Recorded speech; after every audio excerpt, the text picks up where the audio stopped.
दोस्तों, आज हम एक ऐसे विषय पर बात करने जा रहे हैं जो देवभूमि की धमनियों यानी हमारी सड़कों से जुड़ा है।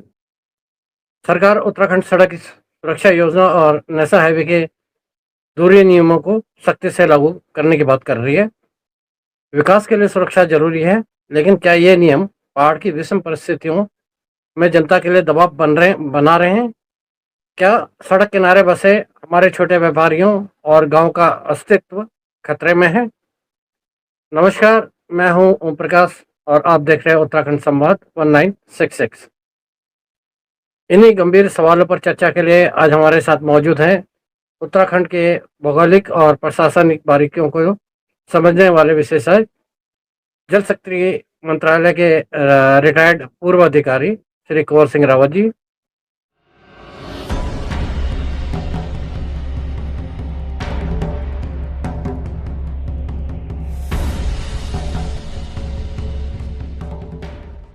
रावत जी, उत्तराखंड संवाद 1966 में आपका हार्दिक स्वागत है। थैंक यू ओम प्रकाश जी, नमस्कार सभी को जी। रावत जी, सबसे पहले हमारे दर्शकों को सरल भाषा में समझाएं कि यह है एनएच दूरी नियम, राइट ऑफ वे क्या है और वर्तमान में उत्तराखंड में इसे लेकर इतनी चिंता क्यों है? आप सभी को नमस्कार पुनः, और उत्तराखंड संवाद 1966 में आपका सभी लोगों का स्वागत है। जो भी हमारे लोग उत्तराखंड से देश विदेश से कहीं से भी जुड़ रहे हैं तो उनका सभी का स्वागत है। और जैसे हम चर्चा आजकल इन विषयों पे कर रहे हैं, क्योंकि हमारा जो विकसित उत्तराखंड का और विकसित भारत का एक सपना है, सभी का सपना होना चाहिए। चूंकि अगले साल हम करीब करीब हमको 80 ईयर्स हो जाएगा, यानी 47-27, तो ये लगा लीजिए 80 ईयर्स के आसपास हो जाएगा। ये भी 26 है तो 79 और 80 ईयर्स। अब एक विकसित राष्ट्र की जो नींव रखनी है, उसका सपना प्रधानमंत्री जी ने देखा है। तो उसमें क्या है कि बहुत सारी चीजें आज बोली जाती है। बिजली होता है, पानी होता है, रोड होता है, मेडिकल सुविधाएं होती है, कई चीजें होती हैं। उन्हीं में से एक पार्ट है रोड का। अब रोड देखिए अलग अलग टाइप की होती हैं। जैसे हमने कभी ये अपने इस साइड में एनएच कभी देखा नहीं, तो एनएच उत्तराखंड के पास जितने भी आए हैं सब प्लेन हिस्से में आए हैं। अब कुछ रोडें आई है एनएच की, जैसे बद्रीनाथ वाली रोड, ऑल वेदर रोड, तो काफी चीजें आई है। उससे पहले जो रोडें हुआ करती थी, पीडब्ल्यूडी की रोड होती थी यहाँ पे, जो पीडब्ल्यूडी के पास जो बजट आता था उसी के अनुसार वो चलते थे। अब क्या हो रहा है कि काफी देश के विकास के लिए टूरिज्म पे ध्यान दिया जा रहा है, और खास तौर पे जो मैन्युफैक्चरिंग प्लांट है, इंडस्ट्रियल प्लांट हैं, उनको लगाने की बात चल रही है। तो मेरा भी जो अनुभव रहा है, इंडस्ट्रियल कॉरिडोर जो डीपीआईटी यानी मिनिस्ट्री ऑफ कॉमर्स इंडस्ट्री के अंतर्गत हम लोगों ने काफी इस पे काम किया है। जो मैंने 6 स्टेट में, बार बार ही बोलता हूँ कि 6 स्टेट में हमने जो डील किए हैं, उसमें क्या होता था कि ये जो मेजर स्टेट थे जिनमें कि बहुत सारे इंडस्ट्रियल प्लांट लगे, तो उनमें हर जगह ये होता था कि आप स्ट्रेट हाईवे से काम नहीं चलेगा, यानी पीडब्ल्यूडी की रोड से काम नहीं चलेगा, जो हर जगह पीडब्ल्यूडी होता है। तो उन्होंने कहा कि एनएच एनएच एनएच हर जगह चाहिए, नेशनल हाईवे अथॉरिटी। ठीक है जी, ये आपने सभी इसका नाम सुना है। आजकल काफी जगह ऑफिसेज बन रहे हैं इनके, हर जर्नल उसमें। तो इनके ना कुछ नियम है। अब नियम क्या है, उसके लिए गवर्नमेंट बार बार ही उनको बताती रहती है, अपने पोर्टल में डालती है कि भाई आप इतनी दूरी पे मकान दुकान जो मत बनाइए, जो कि कहीं फ्यूचर की हमारी योजना हो तो उस योजना में कहीं आपके ये प्रॉपर्टी कवर ना हो जाए। तो उन्होंने बोला कि सेंटर का जो डिवाइडर होता है, वहां से 18 से 22 मीटर की दूरी बताई है। यानी ये सेंटर का डिवाइडर है, यहाँ से 18-22 मीटर। आपने देखा होगा कि भाई निजामुद्दीन से मेरठ हाईवे जा रहा है, या आपको मुरादाबाद तक भी ला रहा है। पहले वो 14 लेन का है, आपको डासना तक मिलेगा या मेरठ तक मिलेगा 14 लेन का। तो 14 लेन के बाद वो फिर छोटा हो जाता है, फिर वो हो जाता है कुछ जगह पे 8 लेन का हो जाता है, फिर 8 से फिर या तो कई जगह 6 लेन का हो जाता है। मुरादाबाद तक ये पहले 14 लेन से साथ साथ चलता है मेरठ हाईवे, उसके बाद ये करीब करीब 6 लेन का हो जाता है, यानी 3 लेन इधर 3 लेन उधर, डिवाइडर। अब उसको आप देख लीजिए कि 3-3 यानी 18 से 22 मीटर की दूरी होती है। अब वो डिफरेंट टाइप की होती है। कुछ अभी जो हाईवेज प्रपोज हो रहे हैं ये कुछ 2 या 4 लेन के हो रहे हैं, ऑलमोस्ट जनरली 4 लेन के हो रहे हैं। 2 लेन एक साइड, 2 लेन एक साइड। हो क्या रहा है कि बड़े बड़े कंटेनर ले जाने होते हैं मैन्युफैक्चरिंग सेक्टर को बूस्ट करने के लिए। वहां से जो प्रोडक्शन होगा इंडस्ट्रियों में, जो फैक्ट्रियां लगेंगी, उनमें क्या होता है कि ये आपके लिए भी सुविधाजनक होता है और जो मैन्युफैक्चरिंग सेक्टर का सामान आना, रॉ मटेरियल भी आता है और बन के फिर वो जाता है। तो उसके लिए आपने कभी मुरादाबाद हाईवे पे आप चलते होंगे तो, क्योंकि हमारा ये मेन चलता है, तो आप जहां जहां इंडस्ट्री है, आप साउथ की साइड चले जाइए, सदर्न साइड में वहां पे बड़े बड़े हाईवेज बना रखे हैं। अब तो ऐसे हाईवे बन गए हैं जैसे आगरा, जो अथॉरिटी जो दिल्ली से आगरा का है, अभी यमुना एक्सप्रेसवे बन रहा है, उसमें विमान उतारने की भी बात हो रही है। मतलब आपको ये हेलीपैड, सॉरी, ये जो एयरपोर्ट ज्यादा बनाने की जरूरत नहीं है। उनमें जो वायुसेना के आपातकाल में वो कभी भी उतर सकते हैं, छोटे सीटर भी उतर सकते हैं। तो एक लेन को इतने चौड़े चौड़े बन रहे हैं। तो उसकी व्याख्या ये है कि अब आने वाला जो विकसित राष्ट्र है जो कैसे बनेगा, उसकी मैंने बताया कि ये। अब दूसरी बात है पहाड़ की चुनौती। अब पहाड़ में क्या होता है कि पहाड़ की जो लेन है जरा डिफरेंट है। अब वहां पे आपको जैसे ऑल वेदर रोड है, ऑल वेदर रोड भी आई थिंक वो कोशिश तो की गई है कि 4 लेन की बनाने की। अब कुछ जगह 4 लेन की बनी है, कुछ जगह वो करीब करीब यानी 2 लेन की बन गई है, तो कई जगह तो वो सिंगल लेन की हो गई है। ऑल वेदर रोड उसमें बोला तो गया है कि वो 4 लेन की बनेगी, लेकिन उसमें डिवाइडर नहीं है, तो उसको वो 2 लेन ऑलमोस्ट काउंट करते हैं। जो पहाड़ों की खासतौर पे है कि 2 लेन, वहां पे डिवाइडर शायद बहुत कम जगह पे होगा, डिवाइडर होने का चांस बहुत कम बनता है, क्योंकि जगह जगह पे गाड़ियों को मोड़ना, कभी इधर से उधर, ऐसे कभी लैंडस्लाइडिंग हो जाती है, कभी कुछ हो जाता है। तो पहाड़ों की जो ये दूरी बताई गई है इन्होंने, यदि मतलब जो 20 मीटर का ऑलमोस्ट बफर जोन का जो हिस्सा है, यानी कि जिसमें कि आपका अब नेशनल हाईवे में हाईवे जब बनता है तो उसमें क्या होता है, किनारे किनारे पे नाली भी बनती है, जो ड्रेनेज सिस्टम होता है उसका, क्योंकि ऊपर से बारिश होगी, बारिश का जो पानी है वो यदि सड़क पे आएगा तो सड़क का जो डामर होता है वो तो सारा उखड़ जाता है। ये बहुत जगह पे हुआ है, मैं तो इधर डेली देखता हूँ, जहां जहां पे इन्होंने पानी के जो वो पानी के सोते होते हैं वो निकलते हैं, गधेरे निकलते हैं, यदि वो रोड के बीच में से बहते हुए जाते हैं तो बेकार हो जाते हैं। तो उनमें क्या होता है, वो सीमेंट का बनाते हैं और फिर ऐसे ही एक नालियां बनानी होती हैं। अब नालियां क्या, किनारे किनारे वो जो ऊपर से पहाड़ों से पानी आ रहा है वो सीधे सीधे रिश्ते ऐसे चले जाए, तो उसको ना माना जाता है कि इस एरिया में आपका कोई काम इस टाइप से नहीं करना है आपको, यानी कोई आपको मकान नहीं बनाना है, कोई आपको दुकान नहीं खोलनी है, कोई आपको इस तरह का कोई एक्टिविटीज नहीं करना है। और गवर्नमेंट, आपने देखा होगा कि गवर्नमेंट की जो योजनाएं हैं वो भी योजनाएं इन बातों को ध्यान में रखी जाती हैं। उनकी खास तौर पे जब फाइल होती है पीडब्ल्यूडी के पास जरूर भेजी जाती है और वो एनएचआई से भी कमेंट्स लेता है कि भाई हम इस ओर ये काम कर रहे हैं, तो क्या ये पॉसिबल है। और जो जनता के मन में जो डर होता है कि यार मान लीजिए मकान बना लिया, अब मकान कहाँ बना लिया, पहले आपको बता दूं, मैं पहाड़ी क्षेत्र के बारे में यदि आप बोलते हो तो पहाड़ी क्षेत्र में बोला जाता था कि सड़क के किनारे कोई मकान नहीं बनाता था। जमाना भी वैसे आ गया है तो हर तरह से प्रोग्रेस ही सड़क की तरफ देखी जा रही है। तो उन चीजों को ध्यान में रख करके आज भी लोग, उन्होंने क्या पैरामीटर बना रखे हैं।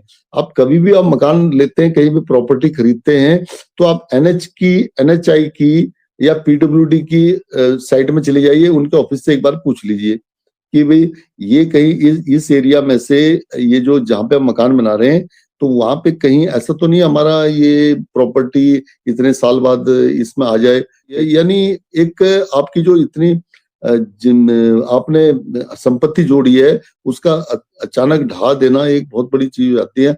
लेकिन वो नियम तो नियम है, उसमें आप कोर्ट में भी चले जाइए, कहीं चले जाइए, कहीं स्टे नहीं है। जी दोस्तों, नेशनल हाईवे अथॉरिटी के नियमों के अनुसार सड़क के केंद्र से एक निश्चित दूरी तक किसी भी प्रकार के पक्के निर्माण की अनुमति नहीं होती।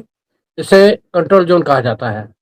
यदि आप 20 मीटर का बफर जोन रखेंगे तो पहाड़ के पारंपरिक बाजार जो दशकों से सड़क किनारे बसे हैं वह पूरी तरह खत्म हो जाएंगे।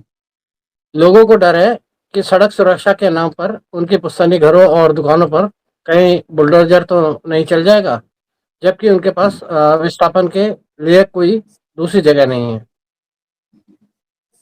रावत जी, अब जल शक्ति मंत्रालय में रहे हैं, क्या सड़क चौड़ीकरण और इन सुरक्षा नियमों का हमारे प्राकृतिक स्रोतों पर भी कोई प्रभाव पड़ता है? देखिए, आपने प्रश्न सही किया है। जल शक्ति मंत्रालय के अनुसार ये सारी चीजें जो वहां पे एक डाटा रखा जाता है, बल्कि मैं NWIC में ही था, नेशनल जो वाटर का जो डाटा था, इंफॉर्मेटिक्स सेंटर था हमारा, तो उसमें यही था कि कौन सा जल, कितने स्रोतों का जल है, कितना यानी रिवर में जल है, कितना पौंड में है, कि तालाबों में है, कहीं पे जो भी है, उनके सारे डेटाज वहां पे मौजूद हैं। अब सवाल ये हो रहा है कि जब रोड का काम आता है, और चाहे आप कहीं भी आप देख लीजिए, आप प्लांट्स मतलब बड़े बड़े फैक्ट्रीज सेटअप कर रहे हैं, उनके लिए लैंड एलोकेट करते हैं, तो वहां पे क्या होता है कि नीचे का पानी वो उसका भी दोहन होता है बहुत ज्यादा। तो जैसे आपने शुगर केन के लिए है, शुगर केन के लिए पानी बहुत ज्यादा चाहिए, ये जो उगाया जाता है यानी गन्ना, उसके बाद तो उसमें जो उसकी फैक्ट्री होती है, फैक्ट्री उसके लिए उसमें पानी जो हर हालत में बहुत ज्यादा चाहिए। और अभी एक और भी चीजें आ रही हैं, जो डेटा सेंटर बन रहे हैं, डेटा सेंटर में भी कई पता नहीं अरबों गैलन चाहिए पानी, तो वो उसको पानी भी चाहिए, उसको बिजली भी चाहिए। तो यहाँ बात पानी की आ रही है। जो अब जो ऐसी रोडें जाती हैं, अब ये ऑल वेदर रोड में पता नहीं कोई कह रहा है कि 25,000 से ज्यादा पेड़ कटे हैं, और वो अभी देहरादून से मसूरी के लिए कर रहे हैं, तो वो बता रहे हैं कि 15,000 पेड़ कट रहे हैं। तो वो तो शायद अभी कुछ मामला खटाई में भी पड़ गया है। तो ये जो बातें चल रही है ना, ये आने वाले जो इकोलॉजी सिस्टम है वो हमारा गड़बड़ा रहा है। अब जो साइंटिस्ट हैं, साइंटिस्ट अपनी रिपोर्ट दे देते हैं। अब यहाँ पे क्या हो रहा है कि डेवलपमेंट की ओर जो इतना वो एक किस्म से क्या कहते हैं कि बावलापन या जो भी कह लीजिए, कि हमको यार विकसित राष्ट्र बनना है, तो उसमें आप जैसे भी हो, चाहे उसको आप तोड़िए फोड़िए जैसे भी कीजिए, तो वो क्या होता है, एक हमारे लोकल हीरा सिंह राणा जी, उन्होंने एक गाना भी गाया है कि ये पहाड़ों को तोड़ा, ये पहाड़ों को फोड़ा। तो ऐसे ऐसे बहुत बढ़िया उनका एक लोकल गाना है, वो बड़ी बात याद आती है। तो कि व्यापारियों ने तोड़ा, ठेकेदारों ने फोड़ा, ये किया ऐसे करके, वो बात बिल्कुल सही है। तो क्या है कि जो पारंपरिक स्रोत है वो बिल्कुल दब जा रहे हैं। वो पहले उनको ना ध्यान में रखा जाता था, रोड को बड़ा ऐसे घुमाया गया, अब रोड को घुमाया नहीं जा रहा, अब सीधा ले जाया जा रहा है। जो नेशनल हाईवे की जो पॉलिसी है, उसमें बोला जा रहा है कि यहाँ से लेके वहां तक, चाहे पुल बनाओ, चाहे कुछ भी करो, चाहे उसको ड्रिलिंग करो, कुछ भी कीजिए, वहां पानी का है, पेड़ का है, उनको सबको काटिए, काट करके आप सीधा बना दीजिए। जो मैं आपको इन्वायरमेंटलिस्ट चोपड़ा जी हैं, उन्होंने इस का बहुत विरोध किया था। उन्होंने बोला था, लेकिन उनको ये माना गया था, जब सुप्रीम कोर्ट में भी वो गए थे, आज भी उनकी रिपोर्ट को उन्होंने ये माना है कोर्ट ने कि भाई ये उनकी रिपोर्ट सही थी। लेकिन ये यहाँ बताया गया कि आप जो चाइना का बॉर्डर है उसके लिए हमको ट्रक ले जाना पड़ेगा बड़े बड़े, और आने वाले टाइम में हमें एम्युनिशन ले जाना पड़ेगा, ये जो वॉर होती है, और वहां पे उतारना पड़ेगा, कई चीजें बताइए, हमें चौड़ी सड़कें चाहिए, ऐसे ऐसे करके। हालांकि देखिए, वार तो जब होगा होगा, अभी तो तीर्थ वाले लोग जा रहे हैं मैक्सिमम, बड़े बड़े ट्राला लेके, बड़े बड़े पता नहीं क्या क्या चीजें लेकर के। तो वो जो इकोलॉजिकल सिस्टम बहुत गड़बड़ा रहा है, अब वो बातें सामने आ रही हैं। जब बोला गया था कि यार इसको 6 मीटर करो या 8 मीटर करो, तो इन्होंने क्या कर दिया, उसको 12 मीटर कर दिया। तो यार ये तो देखने वाली बात है। लेकिन मैं एक चीज और बता दूं आपको, नेशनल हाईवे का जो ये जो पैरामीटर है, खास तौर पे पहाड़ के लिए, अब हम पहाड़ में बैठे हैं, मैं इस समय नौला ग्राम पंचायत में बैठा हूँ, तहसील भिक्यासैन, और ये स्टेट हाईवे 12 है Ramnagar to Badrinath Jim Corbett से आगे, तो इसमें बैठा हूँ। तो इसमें अभी ना 3-3.5 मीटर की चौड़ी रोड है। अब इसको डबलीकरण के लिए इसमें भी हो गया है काफी कुछ हद तक, तो इसमें भी बहुत सारी भूमि का कटाव भी होगा, कुछ किनारे किनारे के पेड़ भी कटेंगे। तो वो क्या होगा, वो यानी उसको एक सॉइल कंजर्वेशन को रोकते थे, इकोलॉजिकल सिस्टम तो खराब हो गई। तो अब इन्होंने क्या किया, उसको जो पैरामीटर रखे हैं 8 मीटर का रखा है नेशनल हाईवे का, और जो पीडब्ल्यूडी की जो स्टेट हाईवे बनेगी उसका 6 मीटर का रखा है। तो अभी तो ये फिलहाल जो स्टेट हाईवे चौड़ी होती है 4 मीटर वाली 6 मीटर में चली जाएगी, तो 1 मीटर इधर 1 मीटर इधर, जहां इधर नहीं हो तो ऊपर की साइड में वो किया जाएगा। अब कटान तो होना है, अब उसमें दिमाग ये लगाया जाए कि कहाँ से। और एक बात बद्रीनाथ वाली रोड पे मैं आपको बता देता हूँ, बहुत जगह जो 14 डेंजर जोन बने हुए हैं वहां तो वो सिंगल लेन है, वहां तो एक साइड की गाड़ियां रुकती है एक साइड की चलती हैं, क्योंकि इन्होंने बहुत कटाव कर लिया उसमें, बहुत कोशिश के लिए पेड़ भी काट दिए, पहाड़ काट दिए, सब कुछ काट दिए, लेकिन वो लगातार लैंडस्लाइडिंग हो रही है क्योंकि पेड़ तो कट गया। जिस पेड़ से वो रोकता था उसकी जड़ों से मिट्टी को रोका जाता था, उसको सारा उड़ा दिया। अब वो क्या होता है बरसात में सारा नहीं है। और जोशीमठ में आप चले जाते वो तो बिल्कुल सिंगल लेन है, उसमें फिर भी आर्मी का ट्रक जाता ही है। तो ये अब जो इकोलॉजिकल सिस्टम है, जैसे मान लीजिए सड़क सुरक्षा दुर्घटना यदि कैसे रोकी जाए, किस तरह से, तो ये जरा सा एक मुश्किल कहना हो रहा है कि एनवायरमेंटलिस्ट की भी रिपोर्ट को माना जाए। ये सुप्रीम कोर्ट ने माना है लेकिन गवर्नमेंट कुछ और वो दे देती है, तो इसमें शायद वो चीजें सामने नहीं आ पाती हैं, वो दब जाती है। जी रावत जी, सरकार का तर्क है कि ऑल वेदर रोड और चौड़ी सड़कें पर्यटन और सुरक्षा के लिए अनिवार्य है। क्या आपको लगता है कि नियमों को लागू करते समय पहाड़ की जवानी और यहाँ के रोजगार को नजरअंदाज किया जा रहा है? जी हाँ, बिल्कुल सही सही सवाल है। ये तो प्राइम मिनिस्टर साहब ने कई बार उत्तराखंड आकर के बोल दिया है मैं पहाड़ की जवानी को, पहाड़ के पानी को यही काम लाने, लेकिन मुझे लग रहा है कि शायद नहीं हो पाया है। 10 साल के अब तो 15 साल भी हो जाएंगे, तो मतलब 25 साल तो हमारे उसको हो ही गए हैं, और 10 साल कंटिन्यू इनको भी हो गए हैं।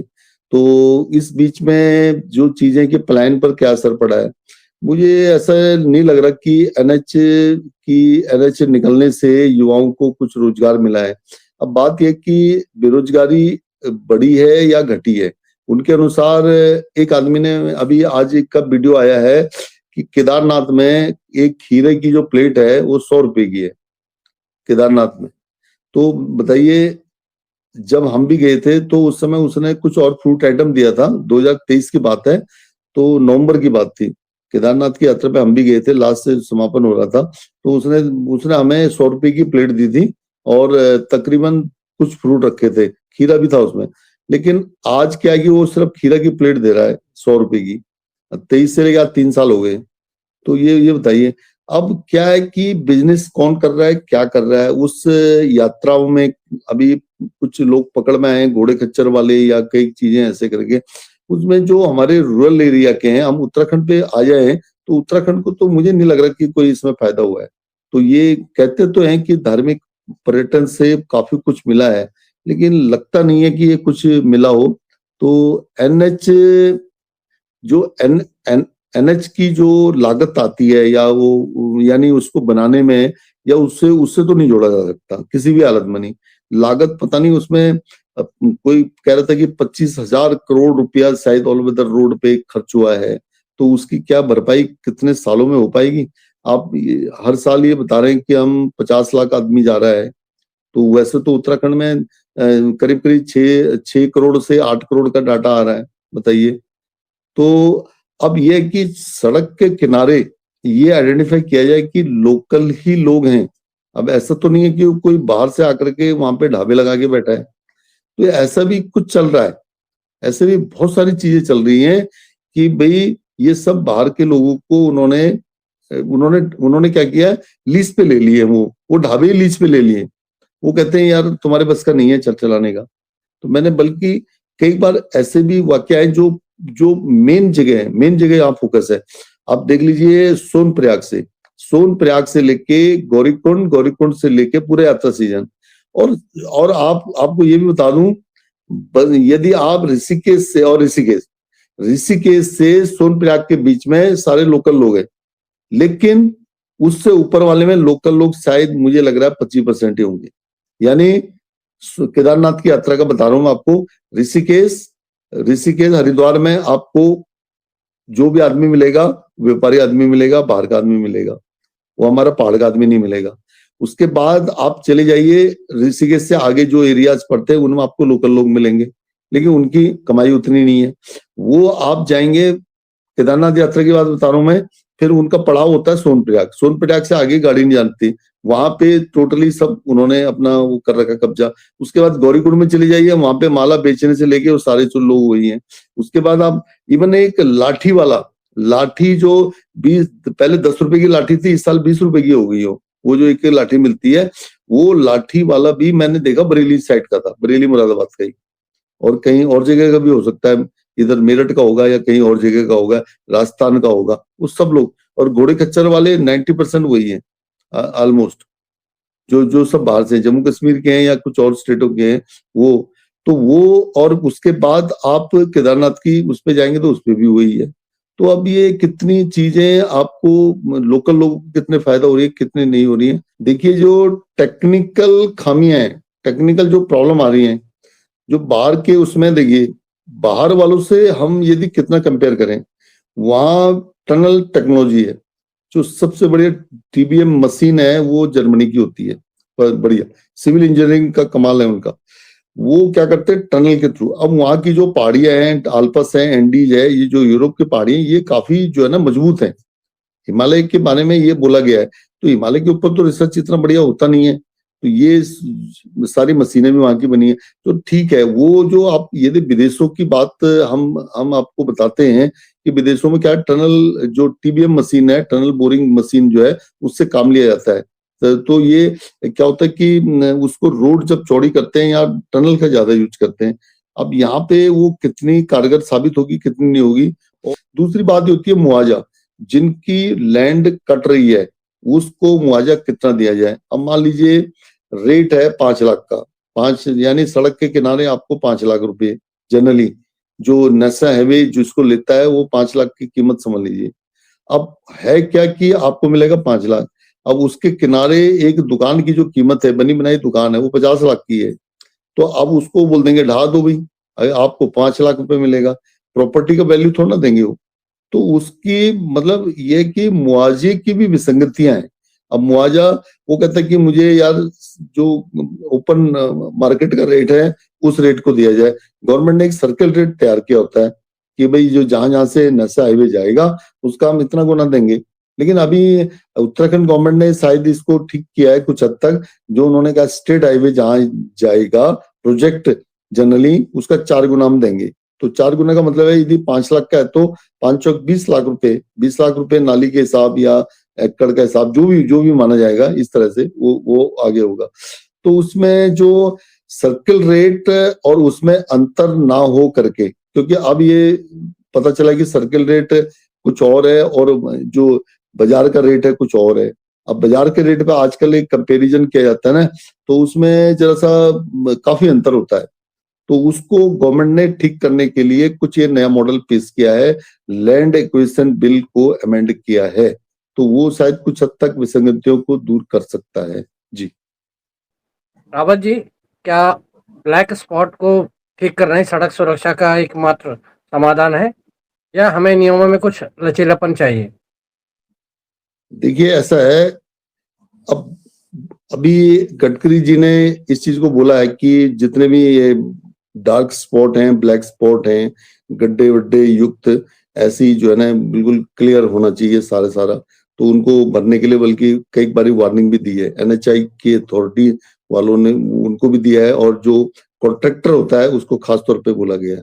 जो सड़क सुरक्षा है, अब मान लीजिए स्पीड से, मैंने भी ये अनुभव किया है, क्या होता था कि इतनी स्पीड से गाड़ी 100 की स्पीड, वहां पे लिखा है कि 100 की स्पीड चलिए, लेकिन आगे आपको ऐसा बिल्कुल गड्ढा आता है, ऐसा आता है, तो आपका कुछ भी हो सकता है। एनीवे, रोडें खराब होने का मीनिंग है एनएच में इतना टोल ले रहे हैं, इतना वो कुछ ले रहे हैं, तो वो आपके जो नियम है वो मानक के अनुसार होने चाहिए, वो उसका स्टैंडर्ड खास तौर पे।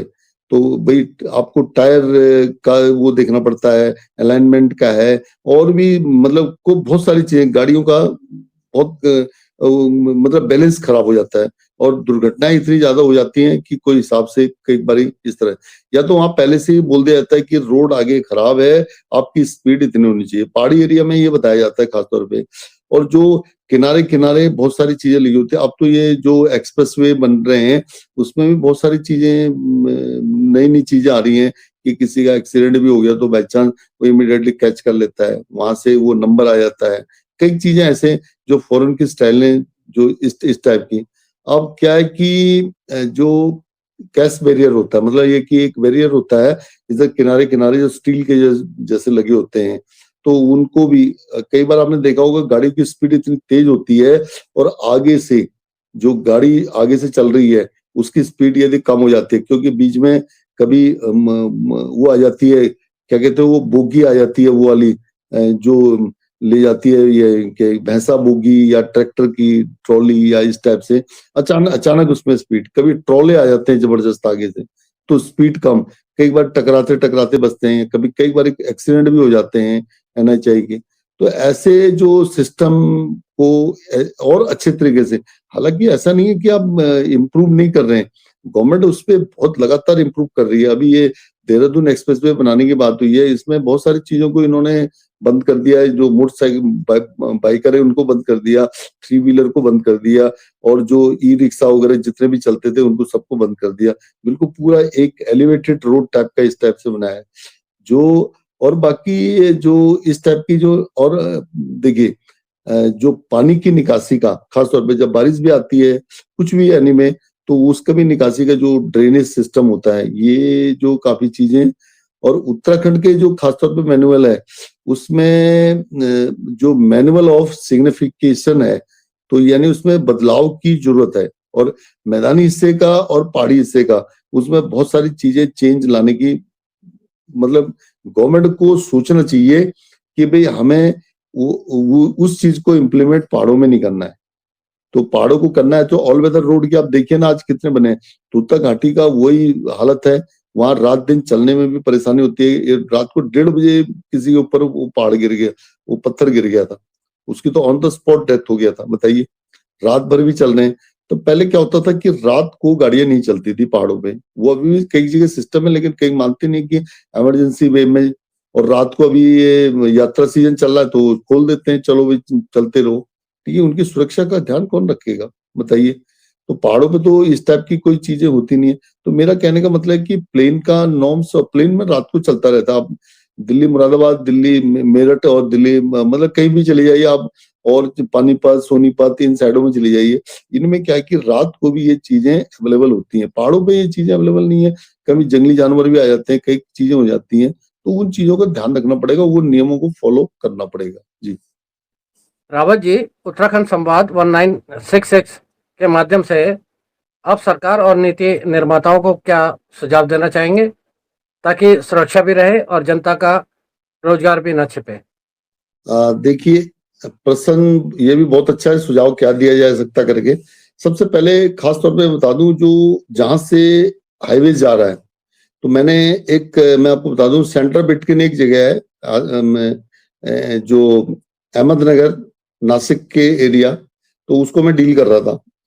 जो कॉमर्स इंडस्ट्री का जो डीपीआईटी है, वहाँ इंडस्ट्रियल कॉरिडोर में हम डील कर रहे थे। तो वहां से कुछ एमएलसीज का और ग्राम प्रधानों का लेटर लिख के आया है, तालुका कहते हैं वहां पे, तो जो तहसील वगैरह होती है, तो वहां से लेटर लिख के आया था कि हमारे यहाँ से हाईवेज को यहाँ से डालिए करके। तो रायगढ़ है या कुछ ऐसा एरिया महाराष्ट्र में पड़ता है वो, ठीक है।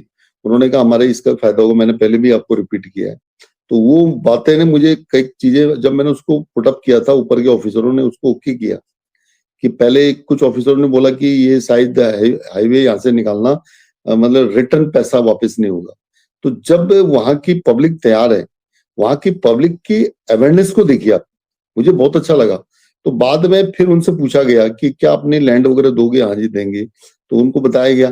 तो अब क्या है कि कम्युनिटी इन्वॉल्वमेंट है, यानी जो सामुदायिक इन्वॉल्वमेंट, जो वहां पे लोग रह रहे हैं उनके इन्वॉल्वमेंट। देखिए, मान लीजिए अब एक छोटी सी बात होती है, या छोटी क्या बड़ी बात है, किसी का रात को एक्सीडेंट हो जाता है, तो ऐसा तो नहीं है कि उसी टाइम पे एम्बुलेंस आ जाएगी, वो आ जाएगा।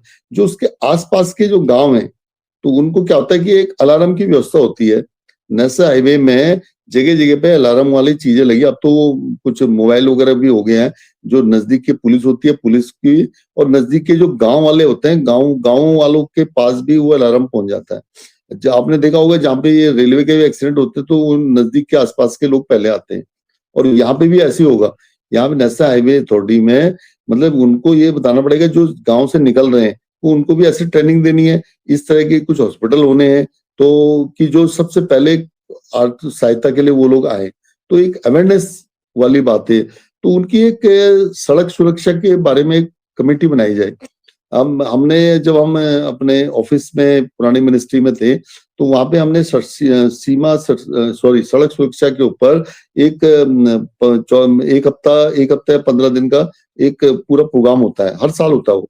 तो उसके बारे में वो बताते थे कि कैसे कैसे क्या करना है, किस तरह से, कहाँ से आप चल रहे हैं, क्या चल रहे हैं, ये एक अवेयरनेस का होना। वैसे गांव की ऐसी कमेटियां बनाई जाए तो उनमें उनको कुछ ऐसे लोगों को वॉलंटियर भी तैयार किए जाए।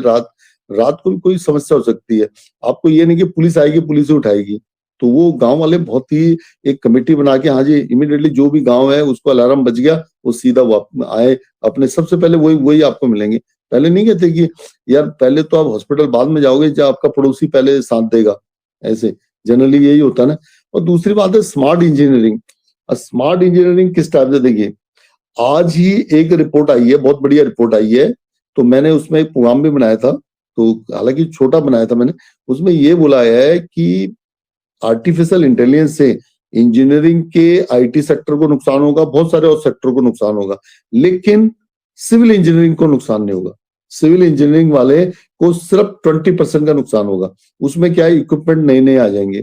तो वैसे हम कह रहे हैं कि स्मार्ट इंजीनियरिंग, जैसे मान लीजिए आज कंप्यूटर इंजीनियरिंग की ओर ज्यादा लोग बच्चे भागते हैं। आईटी सेक्टर, आईटी इंजीनियरिंग कहते हैं वहां पे, आईटी कहते हैं, कंप्यूटर साइंस कहते हैं। अब मुंबई में आईटीज में मिल गया, लेकिन वैसे है कि सब जगह पे अब सिविल इंजीनियरिंग की ओर बढ़ावा जा रहा है, क्योंकि आईटी की उनको एआई खाने वाला है।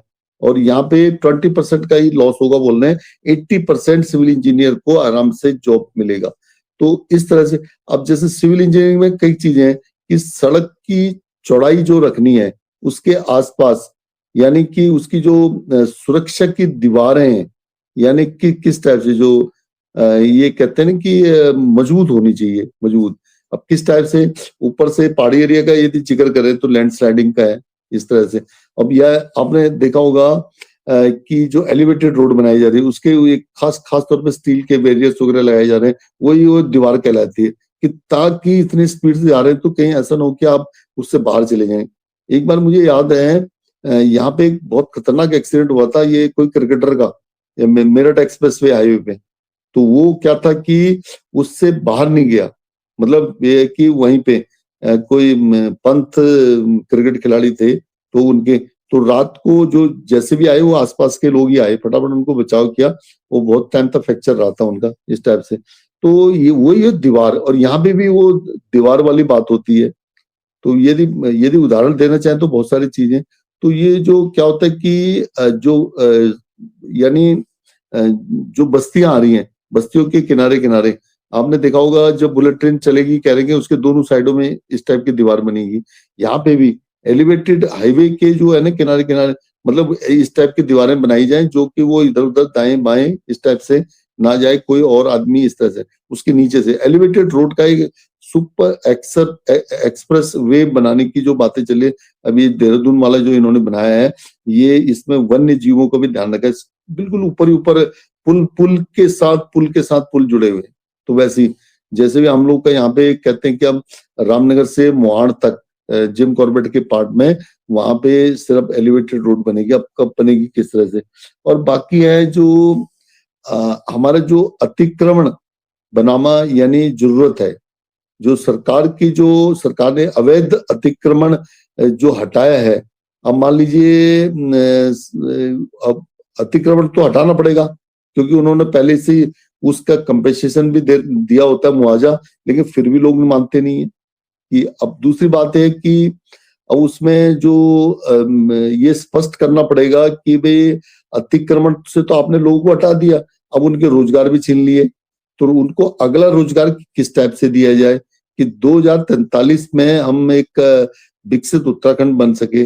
अब जैसे हम पहाड़ी क्षेत्र की बात करते हैं, अब हमारे जो उत्तराखंड है, जो तराई का क्षेत्र बिल्कुल मैदानी हिस्सा है, और ऊपर का क्षेत्र है वो एकदम पहाड़ी हिस्सा है। तो पहाड़ी हिस्से में क्या है कि सटी हुई है। आज आप कहीं भी देख लीजिए, मैं आपको इवन ये अपना तहसील भिक्करसैन के देख लो, यहाँ बीच में इतनी सी जगह रहेगी, यदि दो गाड़ियां पास होने में, यदि इधर कहीं किसी ने बाइक वगैरह लगा दिया तो बड़ा मुश्किल होता है। कहीं बैंक के वहां पे देखिए, आगे मासी में देखिए, चकुटिया में देखिए, इवन आप ये रामनगर में भी देखिए, रामनगर में बहुत चौड़ी कर दी है, लेकिन फिर भी वहां पे ठेले वाले ये कई चीजें ऐसे बैठे। अब क्या है कि वो लोग अतिक्रमण तो है, अब वो अतिक्रमण है, लेकिन उनका रोजगार भी चल रहा है। आपने देखा होगा, कभी आप रामनगर से बसों में बैठ के आते थे तो किनारे किनारे रोडवेज की बसें, और जो दिल्ली जाने वाले हैं रोडवेज की बसें, पहाड़ आने वाले पहाड़ की बसें, तो उसमें क्या है, किनारे किनारे वो लोग चूड़ी उड़ियां बेचते थे, कई ऐसी चीजें, कुछ और वो चने वने इस टाइप से कई चीजों की स्टॉल है, आज भी फल फ्रूटों की, वो सब अतिक्रमण लगा के आगे बैठ जाते हैं, क्योंकि रोड हो जाती है इतनी छोटी। अब उनको तो हटाना है, उनको बोल दिया यार सबको हटाओ इधर से, जिनकी ये दुकानें टेम्पररी थी उनको भी सबको हटा दिया गया। अब सवाल ये कि उनको रोजगार क्या दिया जाएगा, ये रोजगार के बारे में सोचना पड़ेगा। रावत जी, आप हमारे दर्शकों को क्या सुझाव देना चाहते हैं? देखिए ऐसा है, सुझाव की जो बात आप कह रहे हैं बहुत अच्छी बात है। चूंकि हमारे दर्शक तो मानेंगे, लेकिन सवाल ये है कि उनमें से ये हो सकता है कि उनकी भी अपनी वहां प्रॉपर्टी हो, और कई लोग उसको मानने से इनकार कर देते हैं कि यार हमारा ये मकान है, इतने सालों से बना हुआ है। लेकिन ये जब ये स्टेट हाईवे नेशनल हाईवे में जाने की बात होती है, आज की प्लानिंग नहीं होती है, ये कम से कम 15 साल 20 साल पहले की। जो हमारा ये स्टेट हाईवे 12 है, इसी में आपको बता दूं, रामनगर टू बद्रीनाथ, इसमें 1980 में जब तहसील आई थी, और ये 90 के आसपास में एक चूना लगा दिया गया था, एक उन्होंने पत्थर लगाए थे, वो पत्थर आज सबसे सब हटा दिए गए कि भाई क्यों हटाएं। अब बोल रहे कि यार इससे आगे इन्होंने मकान बना दिए, मकान तो अभी बने हैं ये करीब करीब 10 साल पहले, तो ये तो समझ लीजिए 20 साल पहले की बात है, यानी 20 साल के 90 95 की बात होगी, चलो 20 साल ही मान लीजिए, तो आपके मकान बनने से 20 साल पहले के आप कम से 30 साल हो गए। तो वो चीजों को देखना चाहिए कि भाई आप बोलेंगे नहीं, अब तो यार हमारी प्रॉपर्टी का इतना नुकसान गवर्नमेंट ने कर दिया है, और तो इससे बेटर तो ये ना आए। क्योंकि अब मैंने सुना है कि कुछ लोग ऐसे मुहिम भी चलाते हैं कि हमको नेशनल हाईवे नहीं चाहिए, हमको स्टेट हाईवे का चौड़ीकरण नहीं चाहिए, क्योंकि उन्होंने क्या करना है, अपनी प्रॉपर्टी को बचाना है। तो ऐसे भी इस तरह के, उससे क्या होता है, हमारा विकास रुकता है। विकास का जो कार्यक्रम जो तेजी से जाना है, मान लीजिए मैं आपको एग्जांपल देता हूँ, चकोटिया से भिक्यासेन की दूरी 30 किलोमीटर है, 30 किलोमीटर, तो 30 किलोमीटर में आप जाए ज्यादा उसको 40 मिनट में पूरा कर सकते हैं, 40 मिनट। यहां से भिक्यासेन हम पांच यानी कि आप 6 किलोमीटर को आप 5-10 मिनट में पूरे कर लेते हैं। और यदि चौड़ी रोड होती है, तो रोड की कंडीशन अच्छी है, तो आप आधे घंटे में भी 25 किलोमीटर पार कर लेते हैं। यानी आपने देखा होगा जो नेशनल हाईवे चलता है, जो दिल्ली मुरादाबाद है, दिल्ली मेरठ है, तो इसमें 1 मिनट में 1 किलोमीटर निकलता है स्पीड से। तो वो हम भी यहाँ चाहते हैं, जैसे जो नीचे की हमारी उत्तराखंड की घाटी परियोजनाएं हैं, जो वैली वाली सड़कें हैं, तो वो बिल्कुल ऐसे चौड़े चौड़े हो, उनकी क्वालिटी अच्छी हो। तो मैं मैसेज ये देना चाहता हूँ कि आप गवर्नमेंट के उसको मानिए, और गवर्नमेंट उसको चेक कीजिए कि ऐसा ना हो कि आपकी प्रॉपर्टी के कारण से उस एरिया का विकास रुक रहा हो, तो इसको भी चेक कीजिए। आप आज की बात सोच रहे हैं, तो आने वाले 10 साल 20 साल, क्योंकि हमारा उत्तराखंड तो 25 साल तो पीछे हो ही गया है, और ये कई जगह तो आज, जैसे हम बार बार जिक्र करते हैं मचुरा भिक्यासेन रोड, आज भी मैंने फिर गया हूँ वहां पे चेक करने के लिए, तो वो वही स्वेलिंग वाला है, स्वेलिंग वाला पोजीशन वही है। तो मतलब ये कि 79 ईयर्स में यदि वो रोड आएगी, आजादी के 79 ईयर्स मना रहे हैं, और अगले साल वो 80 साल हो जाएगा, तो 80 साल से 1 साल पहले अब उम्मीद की जा रही है कि वो रोड खुल जाएगी। बताइए, तो हम कितने पीछे हो गए, इसके बारे में कभी नहीं सोचा गया। तो ऐसा नहीं है कि हमारा एरिया आ रहा है, हमारे कोई बागान आ रहे हैं, हमारे वो आ रहे हैं, तो वो रोड का जाना और हमारी संपत्ति को बहुत नुकसान हो रहा है, तो हम इसको नहीं आने देंगे। तो ऐसा नहीं होना चाहिए। तो वो उसके विकास के लिए बहुत जरूरी है, और उसके लिए जो लैंड भी दी जाए, तो उसका मुआवजा आज 4 गुना मिल रहा है, 4 गुना मिल रहा है, तो वो कोई ऐसी बात नहीं है। जिनको मुआवजा मिल चुका है वो अपनी बहुत बड़ी गलती करते हैं, तो उनको सुधार करना चाहिए, तो टाइमली और लोगों को भी बताना चाहिए। तो मैंने कई लोगों को यहाँ पे देखा भी है, उन्होंने कहा था आपने जो गार्डन तो बना लीजिए, क्योंकि जब गवर्नमेंट लेगी तो गार्डन को ले लेगी, लेकिन आप अपना जो मेन मकान है उस दूरी से दूर बनाइए जहां पे उन्होंने चूना लगा रखा है। लेकिन वो आज वो मैंने भी देखा था उसको चूना लगे, खंबे लगे हुए हैं, लेकिन आज वो कहीं पे भी नहीं है इस जगह पे, वो सब उठा करके फेंक दिए इन्होंने। तो वो तो पॉसिबल, वो तो ठीक नहीं है मेरे हिसाब से। यानी विकास को ना रोका जाए तो अच्छा है, क्योंकि आने वाले विकसित भारत की, विकसित उत्तराखंड की यही मांग है। तो मैं सभी से रिक्वेस्ट करूंगा कि वो उस बीच में एक अवरोधक ना बने और उसको विकास को होने दें, समुचित विकास, और जो जहां गलत विकास है उस पर अपना सुझाव दे सकते हैं। जी रावत जी, आपने बहुत ही शानदार तरीके से एनएच दूरी नियम और सड़क सुरक्षा के तकनीकी व सामाजिक पहलुओं को हमारे सामने रखा।